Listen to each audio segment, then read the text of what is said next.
കൊച്ചു ത്രേസ്യ പുണ്യവതി നിന്നിൽ റോസാ പുഷ്പം പോലെ ഹൃദയം. കൊച്ചു ത്രേസ്യ പുണ്യവതി നിന്നിൽ റോസാ പുഷ്പം പോലെ ഹൃദയം. ഈശോ മിശിഹായ്ക്ക് സ്തുതിയായിരിക്കട്ടെ. പുഷ്പവർഷത്തിൻ്റെ 90 ദിനങ്ങൾ. ലിസ്യുവിലെ ചെറുപുഷ്പത്തോടൊപ്പം നമ്മൾ നടത്തുന്ന ആത്മീയ തീർത്ഥയാത്രയുടെ 66ാമത്തെ ദിവസമാണ്. ഇന്ന് നമ്മൾ കാണുക മരിയ ഭക്തിയെക്കുറിച്ചാണ്. കൊച്ചുത്രേസ്യയുടെ മരിയ ഭക്തിയെക്കുറിച്ച് നമ്മൾ നോക്കുമ്പോൾ അവളെ സ്വാധീനിച്ചിട്ടുള്ളവരിലേക്ക് നമുക്കൊന്ന് നോക്കാം. ഒന്നാമതായിട്ട് യോഹന്നാൻ ക്രോസാണ്. ആത്മീയ ജീവിതത്തിൽ മറിയത്തിൻ്റെ പ്രാധാന്യത്തെക്കുറിച്ചുള്ള അദ്ദേഹത്തിൻ്റെ രചനകൾ കൊച്ചുത്രേസ്യയുടെ ഭക്തിയെ ഏറെ സ്വാധീനിച്ചിട്ടുണ്ട്.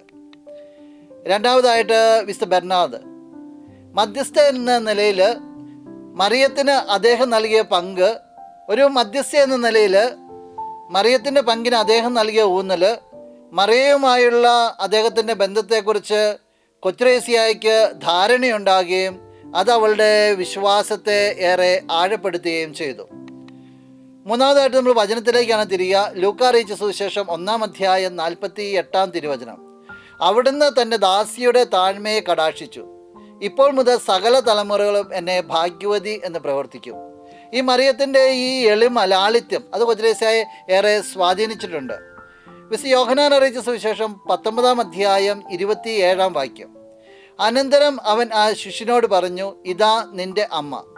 അപ്പോൾ മുതൽ ആ ശിഷ്യൻ അവളെ സ്വന്തം ഭവനത്തിൽ സ്വീകരിച്ചു. അപ്പോൾ ഒരു അമ്മയായിട്ട് യോഹന്നാന് മറിയത്തെ കൊടുക്കുകയാണ്. അതും കൊച്ചുത്രേസ്യയെ ഏറെ സ്വാധീനിച്ചു. സ്നേഹമുള്ളവരെ, കൊച്ചുത്രേസ്യയുടെ ഈ മാതൃഭക്തിയിലേക്ക് നോക്കുമ്പോൾ അതിനെ ഒരു 5 തലങ്ങളിൽ എടുത്തു കാണിക്കുവാനായിട്ടാണ് ഞാൻ ആഗ്രഹിക്കുക. ഒന്നാമതായിട്ട് മോഡൽ ഓഫ് ഹ്യൂമിലിറ്റി, എളിമയുടെ ലാളിത്യത്തിൻ്റെ ഒരു മാതൃകയാണ് പരിശുദ്ധ മറിയം. രണ്ടാമതായിട്ട് മദർലി ഇൻ്റർസെഷൻ, അവളുടെ മാതൃസഹജമായ മാധ്യസ്ഥ ശക്തി. മൂന്നാമതായിട്ട് ട്രസ്റ്റ് ആൻഡ് കോൺഫിഡൻസ്, അടിയുറച്ച വിശ്വാസവും അതുപോലെ തന്നെ ബോധ്യവും. നാലാമതായിട്ട് സിംപ്ലിസിറ്റി ഓഫ് ഫെയ്ത്ത്, വിശ്വാസത്തിലെ ലാളിത്യം. അഞ്ചാമതായിട്ട് love for the Virgin Mary, അവളുടെ മറിയത്തോടുള്ള സ്നേഹം. സ്നേഹമുള്ളവരെ, ഈ 5 തലങ്ങളെക്കുറിച്ച് നമുക്കൊന്ന് ആഴത്തിൽ കാണാം. ഒന്നാമതായിട്ട് മോഡൽ ഓഫ് ഹ്യൂമിലിറ്റി, ദൈവഗീതത്തിന് സമ്പൂർണമായ കീഴടങ്ങൾ ഉൾക്കൊള്ളുന്ന വിനയത്തിൻ്റെ ആത്യന്തിക മാതൃകയായിട്ട് മറിയത്തെ കൊച്ചുത്രേസ്യ കണ്ടു. അവളുടെ ആത്മകഥയിൽ ഇങ്ങനെ പറയുകയാണ്, മറിയം കർത്താവിൻ്റെ എളിയ ദാസിയാണ്. ക്രിസ്തുവിനെ അനുഗമിക്കാൻ ആഗ്രഹിക്കുന്ന എല്ലാവർക്കും ഇവൾ ഒരു മാതൃകയാണ്. അപ്പം മറിയത്തെ ഒരു മാതൃകയായിട്ട് കണക്കാക്കിയാണ്. അതിന് കാരണം അവളൊരു എളിയ ദാസിയായിട്ട് നിലകൊണ്ടു, അത് പ്രഖ്യാപിച്ചു. അവൾ സഹോദരി സെലിൻ എഴുതിയ ഒരു എഴുത്തിൽ ഇങ്ങനെ പറയുകയാണ്, എൻ്റെ ചെറിയ രീതിയിൽ പരിശുദ്ധ കന്യകയുടെ വിനയം അനുകരിക്കാൻ ഞാൻ ആഗ്രഹിക്കുന്നു. അപ്പം അമ്മയുടെ വിനയം ഒപ്പിയെടുത്ത് അവളുടെ ജീവിതത്തിലേക്ക് ഈ വിനയത്തെ കൊണ്ടുവരാനായിട്ട് ശ്രമിക്കുന്നു എന്നാണ് സഹോദരിയോട് അവൾ പറഞ്ഞു വയ്ക്കുക. രണ്ടാമതായിട്ട് മദർലി ഇൻ്റർസെഷൻ, മറിയത്തിൻ്റെ ശക്തമായ മാധ്യസ്ഥതയിൽ കൊച്ചുത്രേസ്യ വിശ്വസിച്ചു. ഇത് അവളുടെ ആത്മീയ യാത്രയിൽ വിശ്വാസികളെ സഹായിക്കുന്ന കരുണയുള്ള ഒരു അമ്മയായിട്ട് മറിയത്തെ കാണുവാനായിട്ട് അവളെ സഹായിച്ചു. അവളുടെ ആത്മകഥയിൽ ഇങ്ങനെ പറയുകയാണ്, എൻ്റെ പോരാട്ടങ്ങളിൽ മറിയം എനിക്ക് വേണ്ടി മാധ്യസ്ഥത വഹിക്കുന്നുവെന്ന് അറിഞ്ഞുകൊണ്ട് ഞാൻ കന്യാമറിയത്തിലേക്ക് തിരിയുന്നു. അപ്പോൾ അവളുടെ സ്ട്രഗിൾസിൽ അവൾക്കൊരു ഉറച്ച ബോധ്യമാണ്, അമ്മ മറിയം കൂടെ ഇരുന്നുകൊണ്ട് അവൾക്ക് വേണ്ടി നിരന്തരം മാധ്യസ്ഥം വഹിക്കുന്നു എന്നുള്ള ആ ഒരു ബോധ്യം അവൾക്കുള്ളതുകൊണ്ട് ഓരോ ട്രയലിൻ്റെ സമയത്തും അവൾ പരിശുദ്ധ അമ്മയിലേക്ക് തിരിഞ്ഞിരുന്നു. അവളുടെ അന്തിമ വചസ്സുകളിൽ ഇങ്ങനെ പറയുന്നു, മറിയം നമ്മുടെ ഹൃദയങ്ങളെ മനസ്സിലാക്കുന്നു, അവൾക്ക് നമ്മുടെ ആവശ്യങ്ങൾ അറിയാം. അപ്പോൾ ഈ പരിശുദ്ധ അമ്മ നമ്മുടെ ഹൃദയങ്ങളെ മനസ്സിലാക്കുന്നു. അത് മാത്രമല്ല, അവൾക്ക് അത് നേടിത്തരുവാനായിട്ടും അറിയാം. നമ്മൾക്കറിയാം, കാനായിൽ മറിയത്തിൻ്റെ മാധ്യസ്ഥമൊക്കെ നമ്മൾ വായിച്ചിട്ടുണ്ട്, ധ്യാനിച്ചിട്ടുണ്ട്. മൂന്നാമത്തെ തലം എന്ന് പറയുക ട്രസ്റ്റ് ആൻഡ് കോൺഫിഡൻസ്. മറിയം ആത്മാക്കളെ യേശുവിലേക്ക് നയിക്കുന്നുവെന്ന് വിശ്വസിച്ചുകൊണ്ട് അവളുടെ മാതൃപരിചരണത്തിൽ വിശ്വാസം അർപ്പിക്കുവാനായിട്ട് കൊച്ചുത്രേസ്യ ഏവരെയും ആഹ്വാനം ചെയ്യുന്നു. അവളുടെ ആത്മകഥയിൽ അവളിങ്ങനെ കുറിക്കുന്നു: എൻ്റെ അമ്മയായ മറിയത്തിൽ ഞാൻ എൻ്റെ എല്ലാ വിശ്വാസവും അർപ്പിക്കുന്നു. അപ്പം മറിയത്തെ ചേർത്ത് പിടിച്ചുകൊണ്ട് ഉറച്ച ബോധ്യത്തോടു കൂടി അവൾ പറയുകയാണ്, ഈ മറിയത്തിൽ എൻ്റെ പരിപൂർണമായിട്ടുള്ള വിശ്വാസം ഞാൻ ചേർത്ത് വയ്ക്കുകയാണ്.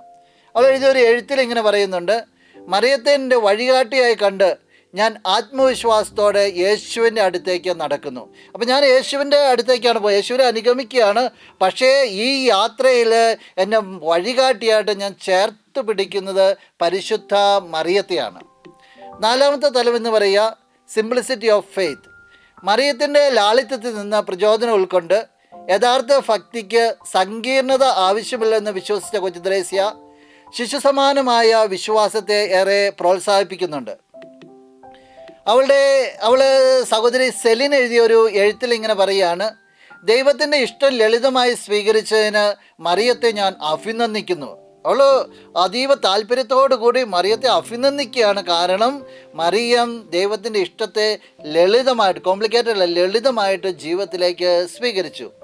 അവളുടെ അന്തിമ വചസ്സുകൾ ഇങ്ങനെ പറയുന്നു: മറിയത്തിൻ്റെ ഹൃദയത്തിൽ പ്രതിഫലിപ്പിക്കുന്ന ലാളിത്യത്തിൽ യഥാർത്ഥ ഭക്തി ഞാൻ കാണുന്നു. അപ്പോൾ ഈ മറിയത്തിൻ്റെ ഹൃദയത്തിൽ ജ്വലിച്ചിരുന്ന ലാളിത്യം, ആ ലാളിത്യത്തിലേക്കാണ് അവൾ ശ്രദ്ധ കൊടുത്തത്. അതിനോട് ചേർത്ത് പിടിച്ചാണ് അവളുടെ ഭക്തിയെ രൂപപ്പെടുത്തിയത്. അഞ്ചാമത്തെ തലം എന്ന് പറയുക love for the virgin Mary. അവളുടെ ജീവിതത്തിൽ ഉടനീളം അവളെ ആശ്വാസത്തിൻ്റെയും പ്രചോദനത്തിൻ്റെയും ഉറവിടമായി കണ്ടുകൊണ്ട് കൊച്ചുത്രേസ്യ മറിയത്തോട് അഗാധമായ സ്നേഹം പ്രകടിപ്പിച്ചിരുന്നു. അവളുടെ ആത്മകഥയിൽ അവളിങ്ങനെ പറയുന്നു: മറിയത്തോടുള്ള എൻ്റെ സ്നേഹം അഗാധമാണ്. അവൾ എൻ്റെ ഏറ്റവും അടുത്ത കൂട്ടുകാരിയാണ്. അപ്പോൾ പരിശുദ്ധ അമ്മയെ ഒരു യഥാർത്ഥ സുഹൃത്ത് പോലെ കാണുകയാണ്. എന്നിട്ട് പറയുകയാണ്, ഈ മറിയത്തോടുള്ള എൻ്റെ ബന്ധം ആഴമേറിയതാണ്. അത്രമാത്രം അടുപ്പം അവൾ ഉള്ളിൻ്റെ ഉള്ളിൽ സൂക്ഷിച്ചിരുന്നു. അവൾ എഴുതിയ ഒരു എഴുത്തിൽ ഇങ്ങനെ പറയുന്നു: എൻ്റെ പ്രവൃത്തികളിലൂടെ മറിയത്തോടുള്ള എൻ്റെ സ്നേഹം പ്രകടിപ്പിക്കുവാനായിട്ട് ഞാൻ ആഗ്രഹിക്കുന്നു.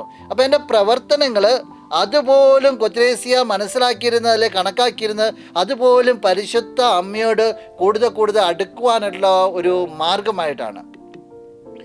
സ്നേഹം നിറഞ്ഞവരെ, ഈ മാതൃഭക്തിയുടെ 5 തലങ്ങളെയാണ് നമ്മൾ നോക്കി. ഈ അവസരത്തിൽ ഈ കൊച്ചുത്രേസ്യയുടെ മാതൃഭക്തി എങ്ങനെയാണ് ആധ്യാത്മിക രംഗങ്ങളെയും മനഃശാസ്ത്ര തലങ്ങളെയും സാമൂഹിക തലങ്ങളൊക്കെ സ്വാധീനിച്ചിട്ടുള്ളതെന്ന് നമുക്ക് ചെറുതായിട്ടൊന്ന് നോക്കാം. ഒന്നാമതായിട്ട് ആധ്യാത്മിക തലം. യേശുവിലേക്കുള്ള വഴികാട്ടിയായി കണ്ടുകൊണ്ട് കൊച്ചുത്രേസ്യ മറിയത്തോട് ശക്തമായ ഭക്തി പുലർത്തിയിരുന്നു. മറിയത്തിൽ വിശ്വസിക്കാൻ അവൾ വിശ്വാസികളെ പ്രോത്സാഹിപ്പിച്ചു. അത് ക്രിസ്തുവുമായുള്ള അവരുടെ ബന്ധം കൂടുതൽ ആഴത്തിലാക്കുന്നു. രണ്ടാമതായിട്ട് മനഃശാസ്ത്രപരമായ തലം. മാതൃസ്നേഹത്തിൻ്റെയും അനുകമ്പയുടെയും മാതൃക പ്രദാനം ചെയ്യുന്ന ഒരു പരിപോഷിപ്പിക്കുന്ന വ്യക്തിയായിട്ടാണ് വിശുദ്ധ കൊച്ചുത്രേസ്യ മറിയത്തെ കണ്ടിരുന്നത്. ഈ ധാരണ അവളുടെ മാതൃകയിലൂടെ ആശ്വാസവും പരിചരണവും നൽകിക്കൊണ്ട് വൈകാരിക ക്ഷേമത്തെ പ്രോത്സാഹിപ്പിക്കുന്നുണ്ട്. മൂന്നാമത്തെ തലം എന്ന് പറയുക സാമൂഹ്യ തലമാണ്. മറിയത്തെ ഒരു സാർവത്രിക മാതാവായി കൊച്ചുത്രേസ്യ ഊന്നിപ്പറയുകയും എല്ലാ വിശ്വാസികൾക്കിടയിലും കരുതലിൻ്റെയും പിന്തുണയുടെയും ഒരു ബോധം പ്രചോദിപ്പിക്കുകയും ചെയ്തു. ഇത് ക്രിസ്ത്യൻ സമൂഹത്തിൽ ഐക്യവും അനുകമ്പയും വളർത്തുവാനായിട്ട് ഏറെ സഹായിക്കുന്നു. പ്രിയമുള്ളവരെ, കൊച്ചുത്രേസ്യയുടെ മാതൃഭക്തിയുടെ പല വശങ്ങളാണെന്ന് കണ്ടത്. ഈ ഒരു അവസരത്തിൽ നമുക്കൊരു ആത്മപരിശോധന നടത്താം. നമുക്ക് നമ്മോട് തന്നെ ഒന്ന് ചോദിക്കാം. ഒന്നാമതായിട്ട്, എൻ്റെ ആത്മീയ മാതാവ് എന്ന നിലയിൽ മറിയത്തിൽ എനിക്ക് എങ്ങനെയാണ് ആഴത്തുള്ള വിശ്വാസം വളർത്തിയെടുക്കുവാനായിട്ട് സാധിക്കുക? രണ്ടാമതായിട്ട്, എൻ്റെ അനുദിന ജീവിതത്തിൽ മറിയത്തിൻ്റെ വിനയം എനിക്ക് ഏതെല്ലാം വിധങ്ങളിൽ അനുകരിക്കുവാനായിട്ട് സാധിക്കും? മൂന്നാമതായിട്ട്, മറിയത്തെക്കുറിച്ചുള്ള എൻ്റെ ഗ്രാഹ്യം യേശുവുമായുള്ള എൻ്റെ ബന്ധത്തെ ഏതൊക്കെ രീതിയിലാണ് സ്വാധീനിക്കുക? ഈ ചോദ്യങ്ങൾ നമുക്ക് നമ്മോട് തന്നെ ചോദിക്കാം. തീർച്ചയായിട്ടും പുണ്യവതി നമ്മളെ സഹായിക്കും. ഈ സമയത്ത് നമുക്ക് ഒന്നുചേർന്ന് പുണ്യവതിയോട് പ്രാർത്ഥിക്കാം. ഇഹലോക ജീവിതത്തിൽ മാലായിക്കടുത്ത പരിശുദ്ധിയുടെയും ആധ്യാത്മിക ശിശുത്വത്തിൻ്റെയും ദൈവത്തിരുവനുസരിച്ചുള്ള പൂർണ്ണമായ കയ്യാളിപ്പിൻ്റെയും ദർപ്പണമായ വിശുദ്ധ കൊച്ചുത്രേസ്യയെ ഞങ്ങളെ നീ ദയോടെ തൃക്കൺ പാർക്കണമേ. ഞങ്ങളുടെ കാര്യങ്ങളെല്ലാം നിന്നെ ഞങ്ങൾ ഭരമേൽപ്പിക്കുന്നു. ഞങ്ങളുടെ അരിഷ്ടതകളെല്ലാം നിൻ്റേതായി നീ സ്വീകരിക്കണമേ. നിൻ്റെ ആയുസ്സിൻ്റെ ആരംഭ ദശയെ തന്നെ സ്വർഗരാജ്ഞിയ മലോത്ഭകന്യ വാത്സല്യത്തോടെ നിന്നെ കടാക്ഷിക്കുകയും നീ അവിടുത്തെ വത്സല ശിശുവായി തീരുകയും ചെയ്തുവല്ലോ. ആ മാതാവിൻ്റെ ശക്തിയേറിയ മാധ്യസ്ഥം മൂലം ഞങ്ങൾക്ക് ആവശ്യമുള്ള എല്ലാ നന്മകളും, പ്രിയമുള്ളവരെ, നമുക്ക് നമ്മുടെ ആവശ്യങ്ങളെ ഈ നിമിഷത്തിൽ സമർപ്പിക്കാം. ഒന്നാമതായിട്ട് നമുക്ക് കൊച്ചുരേശയോട് പ്രാർത്ഥിക്കാം. കൊച്ചുരേശയായെ, നിന്നെപ്പോലെ മാതൃഭക്തി വളരുവാനായിട്ട് ഞങ്ങളെ സഹായിക്കണമേ.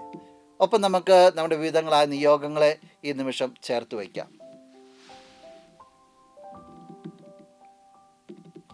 ഈ അനുഗ്രഹങ്ങളും ഒരു നല്ല മരണവും സിദ്ധിക്കുന്നതിന് നിരന്തരം ഞങ്ങൾക്ക് വേണ്ടി പ്രാർത്ഥിക്കണമേ.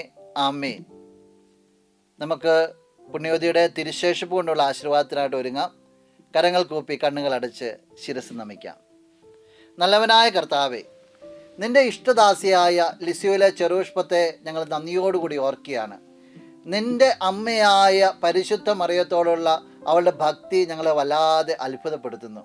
അമ്മയോട് ചേർന്ന് അവൾ എന്നും നിൻ്റെ അടുത്തേക്ക് വന്നിരുന്നല്ലോ. നല്ലവനായ ഈശോയെ, നിൻ്റെ അമ്മയെ മുറുകെ പിടിക്കുവാൻ ഞങ്ങളെ നീ അനുഗ്രഹിക്കണമേ. ഞങ്ങൾക്കേറെ പ്രിയപ്പെട്ട ലിസിയോയിലെ ഞങ്ങളുടെ കൊച്ചുറാണി, നീ പരിശുദ്ധ മറിയത്തോട് കാണിച്ച ആ സ്നേഹം ഞങ്ങൾക്ക് നീ പകർന്നു തരണമേ. അമ്മയെ മുറുകെ പിടിച്ചുകൊണ്ട് പുത്രനിലേക്ക് പോകുവാനായിട്ട്, ആത്മീയ ജീവിതത്തിൽ ആഴപ്പെടുവാനായിട്ട് നിരന്തരം ഞങ്ങൾക്ക് ഓരോരുത്തർക്കും വേണ്ടി നീ പ്രാർത്ഥിക്കണമേ, മധ്യസ്ഥം വഹിക്കണമേ. നമ്മുടെ കർത്താവ് ഈശോ മിശിഹായുടെ കൃപയും പിതാവായ ദൈവത്തിൻ്റെ സ്നേഹവും പരിശുദ്ധാത്മാവിൻ്റെ സഹവാസവും വിശുദ്ധ കൊച്ചുത്രേസ്യയുടെ പുഷ്പവർഷവും നിങ്ങളെല്ലാവരോടും കൂടെ ഉണ്ടായിരിക്കട്ടെ, ഇപ്പോഴും എപ്പോഴും എന്നേക്കും. ആമേൻ. സ്വർഗ്ഗത്തിലെ ഈശോദൻ